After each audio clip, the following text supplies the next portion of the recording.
Hello, welcome back to my vlog. Samahan nyo naman ako magluto ng napakasarap na pork adobo. At isha-share ko na rin kung paano gamitin ng tama ang dahon ng laurel. Napakabilis lang nito at napakadaling lutuin ng ating dish. Kaya naman ngayon, simulan na po natin.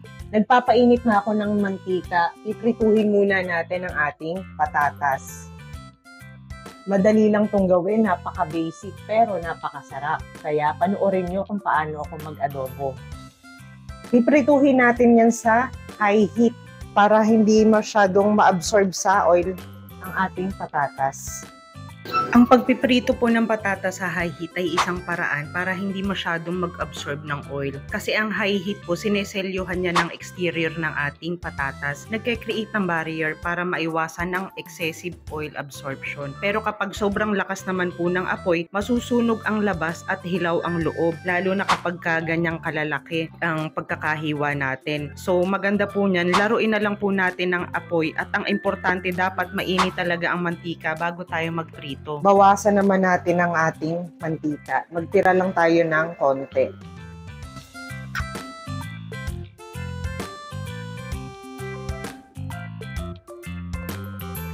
Maglalagay tayo ngayon ng butter. Anchor po ang aking gamit. Magbibigay yan ng richness at ma-enhance ang texture ng ating pork adobo.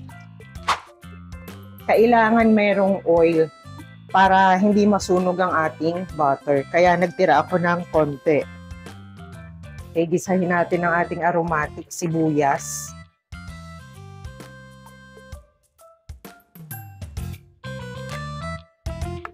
Ilagay na rin natin ang ating garlic.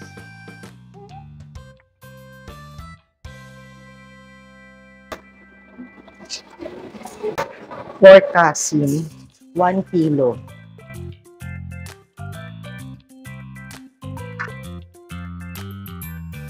Gisahin natin to hanggang sa medyo mag-brown ang ating pork.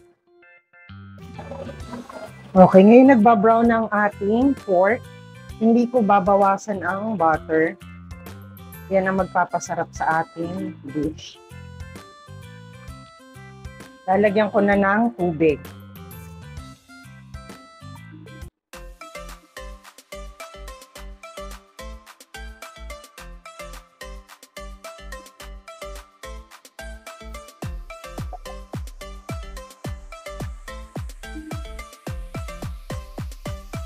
Pwedeng pamintang buo ang gamitin nyo, pero hindi ako nagamit nan.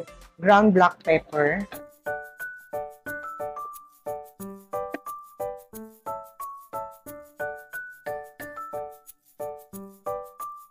Salt.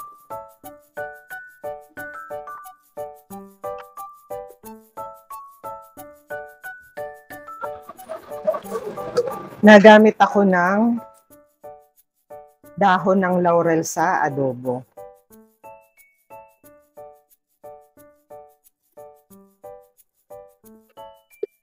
Sinasahog natin yan kasi mayroon niyang distinct flavor na complement sa ating meat. Nagko-contribute yan ng savory and floral note sa ating dish. Pero hindi natin basta ilalagay itong ating dahon ng laurel. Pupunitin natin yan bago natin ilagay para ma-release niya ang essential oil. Ma-intensify ang flavor at aroma. Yung simpleng pamamaraan na yan ay makakasiguro tayo na ang flavor niya ay mai-infuse effectively sa ating dish. Mai-enhance ang overall taste. Isa pa, kung medyo madami kayong gumamit ng laurel leaves, halimbawa 4 na piraso, pagka pinunit nyo, gumamit na lang kayo ng 2 piraso. Yan, lagay natin dyan. Kasi ang isang pirasong bay leaf, ang katumbas niyan, 2. So, makakatipid pa tayo kung gagawin natin ang simpleng pamamaraan na yan. At it's best to add ang dahon ng laurel during cooking kaysa pagkatapos kasi kailangan niya ng time ma-infuse ang flavor.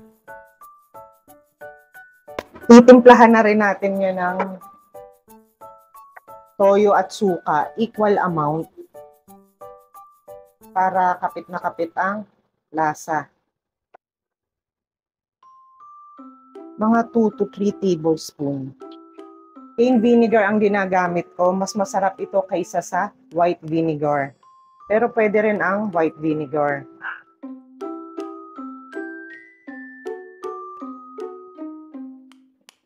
Lalagyan din natin ng sweetened pinakurat.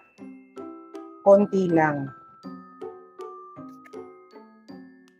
Mga 1 to 2 tablespoon.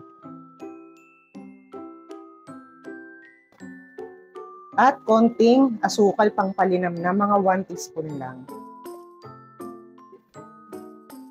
Takpan natin, palalambutin muna natin.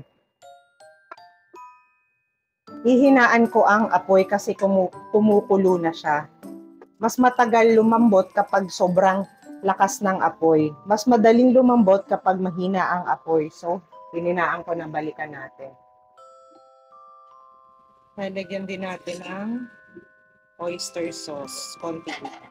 Tandaan po natin, pag kumukulo na, hinaan po natin ng apoy para matenderize ang karne effectively. Kasi yung simpleng technique na yan, hinahayaan natin ang collagen ng meat ma-break down gradually, mas nagiging tender ang resulta. Ang high heat naman po, syempre lalambot yan dahil apoy po yan. Pero mas matagal po lumambot at kailangan ng monitoring para hindi ma-overcook at ma-dry ang ating meat.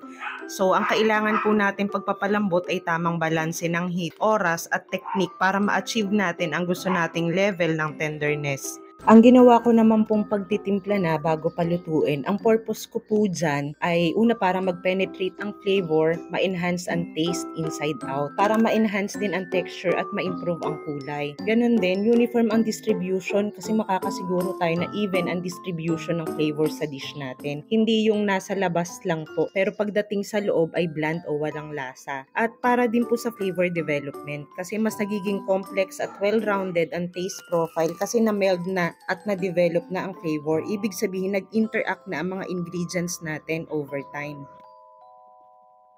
Ilalagay na natin ngayon ang ating patatas.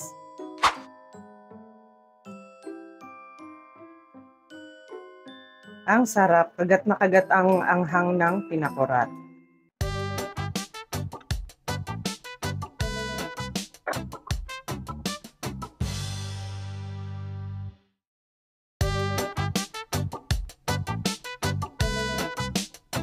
Sarap to.